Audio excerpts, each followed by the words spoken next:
Yesterday, Christopher Bell became the 14th different winner in the NASCAR Cup Series in 2022.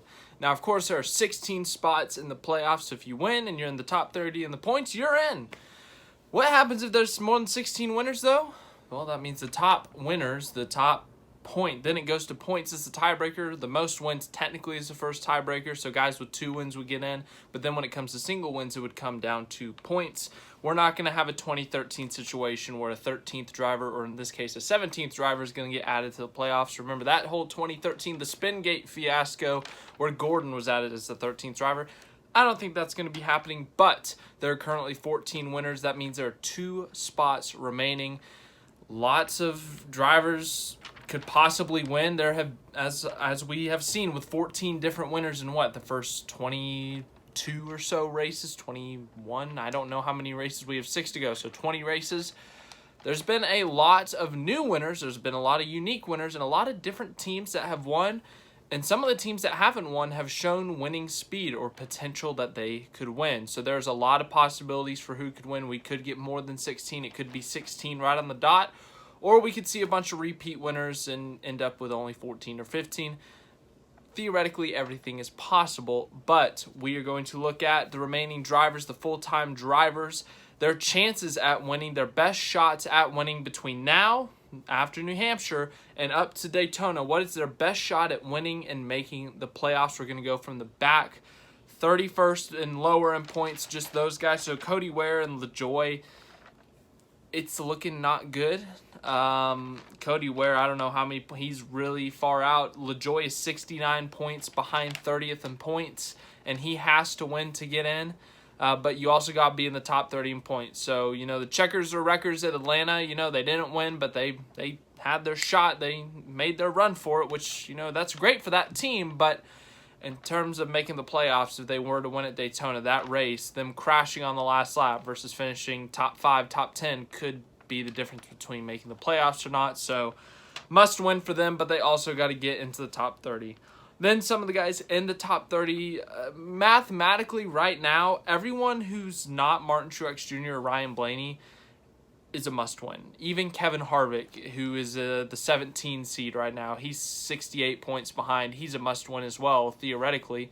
Sure, things can happen in these last 6 races, and he could close the points gap, but Martin Truex Jr. and Ryan Blaney are ahead of him, and yeah, I don't see him outpointing them. Anyways, some of the guys at the back of the point standings in terms of the kind of 25th to 30th range, somewhere in there. So Gilliland is 30th. He has to win. His best shot's Daytona. Front row, they've won at Daytona before. They've won at Talladega before with David Reagan. They won at the Daytona 500 with Michael Mcdowell last year. So that's definitely an actual possibility because front row has won at the super speedways. It's a long shot, though. Brad Keselowski, of course, took that 100-point hit due to that penalty. He's 29th right now. And, they've shown speed at times at different types of tracks. Like this past week at New Hampshire, Chris Buescher has shown speed at the road courses. But for Keselowski himself, his best shot's going to be Daytona. He's one of the best super speedway racers in NASCAR, maybe NASCAR history. He's got, 6 wins at Talladega. Only 1 win at Daytona, though. But, he did win a duel at the beginning in the preseason race, and they showed speed at the Daytona 500, so that is an actual possibility. I would say he is a threat to win at Daytona, but that is their best possibility. Ty Dillon, best possibilities, Daytona. Harrison Burton, best possibility, Daytona. They haven't shown a ton of speed this year. They've been very inconsistent. Harrison Burton, a rookie. They've had a tough year. Cole Custer, SHR. Cole Custer's struggled so much this year, he's really struggled his whole time in the 41, except for that Kentucky win. But it's been a horrible year for them. Daytona, just because it's Daytona, the chaos of Daytona. But, maybe he can get Michigan or something if Kentucky Part 2 were to play out at Michigan. But you look at SHR where they've shown speed this year. New Hampshire, so maybe a short track. Richmond, potentially, if they could show up there. But I think Daytona's the best shot for him. And then Ricky Stenhouse Jr., he's a good super speedway racer. I think Daytona is his best shot. Now we go into some of the guys who may have shots at multiple tracks. So let's start off with Prosper, Texas's own Chris Buescher. Chris Buescher, you know, he's been surprisingly good at some tracks this year. You know, the super speedways, that's not too big of a surprise. You know, RFK's looked good there over the past few years, and then of course his teammate is one of the best in the business, Brad Keselowski, so no shock there. But road courses, Chris Buescher's been extremely well. I think he got top 5 at Road America. He was runner-up at Sonoma. He had winning speed at Sonoma. I mean, like, that was a big shock. I never thought of him as a road racer. And, of course, if you look at the schedule, Pocono is his one and only Cup victory. Sure, it was a fog-shortened race with a lot of strategy involved, but a win is a win. A win is a win. Doesn't matter how weird it comes, a win is a win. Realistically, though, I think Buescher's best chances at a win are probably, I cannot believe I'm saying this, his best chances at a win are the road courses. Chris Buescher, his best shots at winning are on the road courses. He has shown shocking speed there. He has shockingly shown winning speed there. And at this point, I wouldn't be surprised if he won one. Chris Buescher, ladies and gentlemen, he may very well win a road course. Bubba Wallace, they've been very inconsistent this year in terms of result, but the speed has actually been there. Last year, they were inconsistent just in every way, shape, and form, and they would rarely show speed because it was a brand new team. This year, however, 2311 has almost shown speed more than not. You know, we look at Kansas. Both cars showed speed. Both cars had winning speed in a sense. Of course, Kurt Busch won that race. Bubba had top 5, top 3 speed, really, but his pit crew kind of took him out of contention. Bubba this past week at New Hampshire showed speed. He's been a good short track racer in his career. We've seen him have good results at Bristol, Martinsville. Of course, you know, he's also been a fantastic super speedway racer. Of course, got his first career win at Talladega last fall. You know, he's looked great at other super speedways. He got a runner-up in the Daytona 500 this year. He was up front at the first Atlanta race this year. Finished runner-up in last year's Daytona race in the fall. So he has been a very good super speedway racer. He's led laps. He's been up front contending for the win pretty consistently since he's joined 2311 and even prior when he was at Richard Petty Motorsports. So I expect Bubba Wallace to be contending for the win at Daytona, but I also think if they show that speed they showed at other intermediates like Kansas, like Charlotte, then maybe Michigan. Michigan could be a possibility, but also Richmond. Richmond's a short track that we have before the playoffs. That's usually in the playoffs, or it has been the past 3 or 4 years. So now that that's in the regular season, that could also be a possibility. And of course, Toyota has won the most recent race there back in, what was that, March or April with Denny Hamlin, Bubba Wallace's team owner. So best chance Daytona, but other possibilities could be maybe Michigan, maybe Richmond. But I don't see him winning at the road courses. Unfortunately, road courses are not his strength. That is his weakness, if anything. And as for Pocono, he got top 5 in one of the races there last year, but we'll see. We'll see.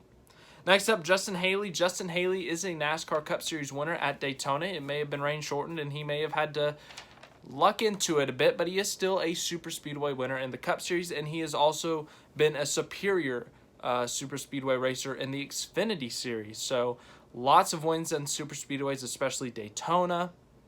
Justin Haley, he should be contending, and you got to remember, Kaulig Racing has a Cup Series win last year at the Indianapolis road course with A.J. Allmendinger, so theoretically, they are defending, not Justin Haley himself, because, you know, there is a 16 car in the field, but there is, theoretically, Kaulig Racing is defending the race win at the Indianapolis road course, but I think Haley's best shot at a win is Daytona. Michael Mcdowell is up next. He is a great road course racer, finished 3rd at Sonoma just a few weeks ago. He's shown top 5 speed at multiple road courses over his career, has been one of the best road racers in the Cup Series in the front row equipment. And of course, he, looking at the super speedway of Daytona, he is a Daytona 500 winner. He has won at a super speedway before. He's won at Daytona specifically before. And he's also run well at other super speedways like Talladega. So, yeah, I think the best possibility is Daytona, but he could sneak up there and get himself one at potentially Indianapolis or Watkins Glen, especially if they show the speed they did at Sonoma and maybe have some strategy fall their way, or maybe, you know, manage the tires a bit on a long run, fuel mileage, something like that. But McDowell, I would say the road courses and Daytona, that is where you should look out for him. Next up is Austin Dillon. Austin Dillon, I will say, he may be lower than some guys up we're going to talk about ahead, but I think he might have a better shot than a couple of the guys in front of him because he is a former Daytona winner, and also, for some reason, Michigan seems to be one of his best tracks. He's had top 5 speed there before, and if we look at tracks similar to Michigan, there's only one, and that's Auto Club. The turns are different. I think there's a little bit more banking in them, but overall, it's a pretty similar track, a 2-mile D-shaped oval, very similar racetracks, I would say. And Austin Dillon, he got himself a top 5 at Auto Club earlier this season. So Austin Dillon, that could be a place that he sneaks up and performs well. And you also got to remember his teammate Tyler Reddick led over 90 laps at Auto Club back in February it was, I believe. So RCR, they have been strong this year. They have shown winning speed at multiple racetracks, but Auto Club has been one of their best overall performances if it wasn't for Reddick's, a tire problem. But that was one of their strongest performances as a team with the 8 and the 3. So that could very well be a place we could see Austin Dillon contend for the win. But Daytona is also a shot. He had that one really good run at Richmond a few years ago. I think it was 2020 in the fall. He got a top 5 or something, but I think Michigan and Daytona are his best shots. Now moving on to Erik Jones, and just like Austin Dillon, I think he could have a strong possibility above some of the guys ahead of him. And I think, just like Austin Dillon, Michigan could be the place. And also, just like Austin Dillon, he is a former Daytona winner who's been good at the superspeedways, especially this year. Richard Petty Motorsports has always had a good superspeedway history, whether it's Bubba Wallace, Eric Almarola in the car, and even since they've merged with GMS to become Petty GMS, they've been good at superspeedways. In fact, Erik Jones took the white flag at Talladega in the spring in April, so Erik Jones could very well be contending for the win there. But if we look at Michigan I think is also a possibility. Erik Jones, Michigan boy, how would it be for him to punch his ticket into the playoffs at home? But it's a possibility. Once again, just like Austin Dillon, look at Auto Club in the spring. Erik Jones was in the top 5, I think, that whole race. In fact, he led 20 or so laps in that race. He was one of the few to pass Tyler Reddick. Tyler Reddick had the best car before he crashed out. So Erik Jones, if they can have that same speed, have that same car maybe, they could very well be contending for the win at Michigan. Also Daytona as well, as I said, really good run in the spring at Talladega. He's a good plate racer, so Erik Jones, I think, could be an underdog who wins, becomes maybe the 15th winner or 16th, however many we have at this point. But I might put Michigan above Daytona in his chances of winning, but those are the two highest possibilities for sure. The strong run at Auto Club this year, that gives them a lot of promise. And also, they've been good at intermediates. The results may not show, but I think he was running top 10 at Las Vegas when he crashed with 2 to go or something. They've had a string of bad luck at some of these tracks where they've been running good. So I think Michigan and Daytona, those are definitely the 2 best opportunities for them. Next up, Aric Almirola. It's been a tough year at times for Aric Almirola. They haven't had the greatest speed, and that's why I've been talking about Jones and Dillon. I think they would have better shots at winning than Almirola. But you look at SHR this year compared to RCR to Petty GMS, and just like RCR, they have a win with Chase Briscoe at Phoenix. And Phoenix, it's not exactly identical. It's very different, but at the same time, it's kind of similar to Richmond. It's a short track. It's not like a super short track like a Martinsville, Bristol, but it is a short track. But, maybe they could show up with speed there. Almarola Super Speedway, he's been strong at the Super Speedways. He's got a Daytona win in his book back when he was with Richard Petty Motorsports. He ran really well at New Hampshire this week, so short tracks he has run well at before. But SHR just hasn't shown as much speed throughout the season as I would have liked to see, so I would say he's still a long shot, but Daytona is the best possibility if you ask me. Next up is Kevin Harvick. Kevin Harvick is out of the playoffs as of now. I would not have guessed that at the beginning of the season. Harvick, he's had his good runs like this past week at New Hampshire. He finished runner-up at Richmond in the spring, which I have listed down here on my paper. But where are his best possibilities at winning? He has won at a lot of the tracks coming up. He's won at Pocono before. He's won at Michigan before. He's won at Richmond. He's won at Daytona. So he's won. He's the longtime veteran of the sport, and he has almost 60 career wins. So you would have guessed that he would have won at the majority of the tracks coming up. But his best possibilities, realistic, Michigan, he's had a great history there. Swept the races in 2020. Won there in 2019. Believe he won there in 2018 as well. So the recent history has been extremely good there. I believe he finished top 10 at Auto Club earlier in the season. So, new car, still running well at this type of track. And, Richmond, as I said, he was runner-up in that race in the spring, and he was just off of Denny Hamlin, who ended up winning that race. Sure, it was strategy and whatnot, but he was keeping up with Denny Hamlin in the Joe Gibbs car. So, in terms of in terms of hopes for them, I think Richmond and Michigan are the best chances. Obviously, Daytona's a wild card, but Harvick seems to have pretty poor luck on the super speedways as of recently.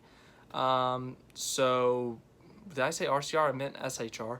They have had or especially Harvick has had poor luck at the super speedways as of recently. So, yeah, I would say Richmond and Michigan are their best shots. Next up are the two guys who are currently actually in on points by a good margin. And in their heads, they're hoping no new winners or let us win or, repeat winners. They are praying for repeat winners, which is probably unlikely. But honestly, these are probably the two guys who are most likely to win in the Cup Series in the coming 6 weeks. They are going to be the highest odds out of all the guys I've just named. They may not be as high of odds or high of chances as Chase Elliott, Kyle Larson, Kyle Busch, Denny Hamlin. Those guys, they're not going to be as high chances as them, but they could be on certain weeks depending on the speed that they show or the tracks we go to. But let's talk about Martin Truex Jr. right now. 68 points above the cutoff, so he is more than a full race ahead of that cutoff spot. So, if it comes down to it, points going into Daytona, he just has to hope no one new wins. But you look at his chances, you look at the upcoming races, what are his best shots?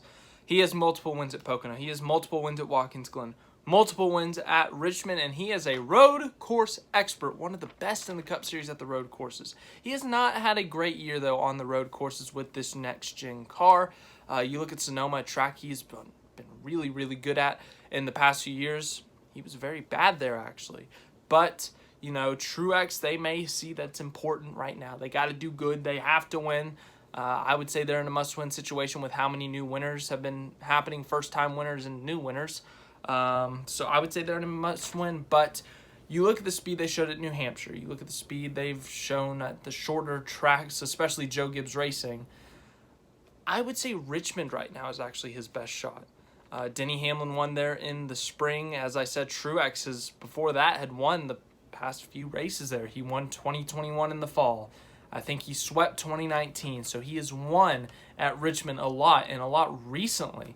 So I would say Richmond's his best shot. But honestly, Martin Truex Jr. could go out any week and win. Let's be honest. The 2017 Cup Series champion. He's had multiple wins in the Cup Series every year since 2016, except for 2020 when he had that one win at Martinsville. So he's been consistently winning over the past 5 or 6 years. So I would not be shocked if he won any week. The only week I think I'd be shocked if he won, ironically, is Daytona. He's a terrible super speedway racer. He has terrible luck there. So the super speedway, ironically, if it comes down to it and he doesn't have a win yet, he's going to be very, very nervous going into that race, even if he has a big points gap, just because he knows that he still has not won a super speedway. So Martin Sherex Jr., I think his best shots are Richmond and the road courses. But Pocono, very possible. Michigan, even though he hasn't won there, he's won some stages there. He's on laps there, very possible. Next up is Ryan Blaney, our final driver on this list, who has not won a race this year. Everyone else in the Cup Series who we have not mentioned has won, except for the part-timers. So, do the math yourself. Anyways, Ryan Blaney, 105 points above the playoff cutoff line. He can afford a new winner, but he can only afford one new winner, and then he has to outscore Martin Truex Jr. Him and Truex top 4 in the points right now, and they might miss the playoffs because the system is so stupid. I should have ranted about that at the beginning. Dang it. But Blaney, he's the defending winner at 2 of the final 6 races in the regular season at Michigan and at Daytona. So he's got recent wins there. His first career win was at Pocono, which is this upcoming race. And, of course, he has a road course win at the Charlotte Roval in 2018, and there are 2 road courses. So, actually, with the exception of Richmond, the schedule is pretty favorable to Ryan Blaney. Blaney, sure, he can build that points cushion. He can win stages, lead laps, and, you know, get a bunch of points. There's 2 more winners, though, he has to win. In fact, he said that they're in a must-win situation right now. So, Ryan Blaney, what are his chances? What are his best chances at winning? Man, it's tough because, you know, you look at these tracks, and he hasn't exactly dominated any of these tracks. If Texas was in this mix, I would say Texas. Like, he has led so many laps there. Or even a Martinsville or a Bristol. He's been really good there. So these tracks, he may have had past success, but it hasn't exactly been the consistent success of those 3 tracks I just named. But I would say, you know, let's see here. Thinking about the history, Michigan maybe. Penske's had a strong history at Michigan with Joey Logano and Ryan Blaney. He's one of the best super speedway racers, but you don't want to have to rely on a super speedway. He'd rather win. He's kind of like Truex, where I could see him win any week, really, because Penske shows speed most of the time. You know, they've been strong for a long time in the Cup Series. They've won a lot of races in the Cup Series, so they're expected to be contending for the win every week. But Michigan, Daytona, I think he finished top 5 at the Indy Road Course last year, so he's got a lot of good shots at winning. But the favorite, Michigan or the Indianapolis road course. So, let's recap this real quick. We'll go what we just did. Blaney's best chances, Michigan and the Indy road course, in my opinion. Martin Truex Jr., Richmond, maybe Watkins Glen and Pocono. Harvick's best chances at winning, Richmond and Michigan. Almarola's best chance, Daytona. Jones's best chances are Michigan and Daytona. Austin Dillon is also Michigan and Daytona. Michael McDowell, the road courses, so Indianapolis, Watkins Glen, or the Super Speedway Daytona. Justin Haley, Daytona. Bubba Wallace, Richmond, Daytona. And then, of course, everyone else, it's Daytona. That's their shot. But thanks for watching this video. Just kind of... Oh, okay. That paper just came right back at me. Anyways, thanks for watching this video. Hope you enjoyed. Just kind of, I guess, a fun little video. Everyone's best chances at winning. What tracks do they have the best possibility at winning at? Let me know what you think. Did I potentially forget something about a driver? Did I forget that some driver ran top 5 at a track or something and they may have a shot there? But, yeah, let me know what your thoughts are. Who's going to win? Who are going to be the new winners? Is it going to be all repeat winners? So, yeah, let me know what you think. And we will talk about the playoffs more, I'm sure, in the future. But I got some more videos this week, hopefully, and maybe we'll get some news.